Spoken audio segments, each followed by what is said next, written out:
IPL থেকে মুস্তাফিজুর রহমানকে বাদ দেওয়ার পর নিরাপত্তা উদ্বেগের কারণে ভারতে যাওয়া থেকে বিরত থাকায় বাংলাদেশ চলমান টি-20 বিশ্বকাপে খেলছে না। এবার নজর 2027 সালের ওয়ানডে বিশ্বকাপ।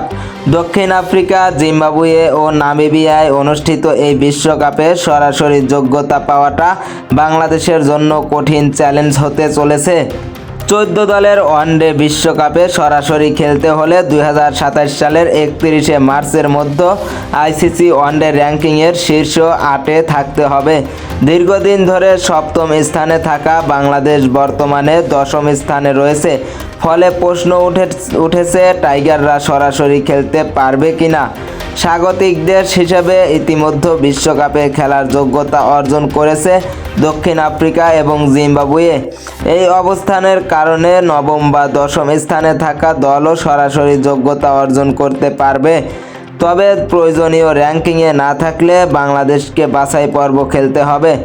বর্তমানে ওয়ানডে র্যাঙ্কিংয়ে 77 রেটিং নিয়ে নবম স্থানে রয়েছে ওয়েস্ট ইন্ডিজ, আর 74 রেটিং নিয়ে দশম স্থানে আছে বাংলাদেশ। জিম্বাবুয়ে স্বাগতিক হওয়ায় বাংলাদেশ সরাসরি যোগ্যতার দৌড় থেকে 11তম স্থানে চলে গেছে। তাই বাছাই পর্ব এড়াতে হলে 2027 সালের 31 মার্চের মধ্যে নবম স্থানে উঠে আসতে হবে। সরাসরি যোগ্যতা অর্জনের পথ বাংলাদেশের জন্য কঠিন। প্রতিটি সিরিজ ও প্রতিটি ম্যাচ গুরুত্বপূর্ণ। বাংলাদেশের পরবর্তী ওয়ানডে সিরিজ হবে ঘরের মাঠে পাকিস্তানের বিপক্ষে 12, 14 ও 16 মার্চ। এরপর নিউজিল্যান্ড, অস্ট্রেলিয়া ও ভারতের বিপক্ষে আরও 3টি ওয়ানডে সিরিজ খেলবে টাইগাররা।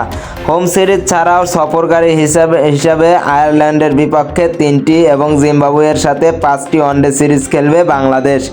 এগুলো আইসিসির ফিউচার ট্যুর প্রোগ্রামের এফটিপি অংশ এবং র্যাঙ্কিংয়ে প্রভাব ফেলবে। তাই বাংলাদেশ একটি গুরুত্বপূর্ণ ও নতুন অধ্যায় শুরু করতে যাচ্ছে।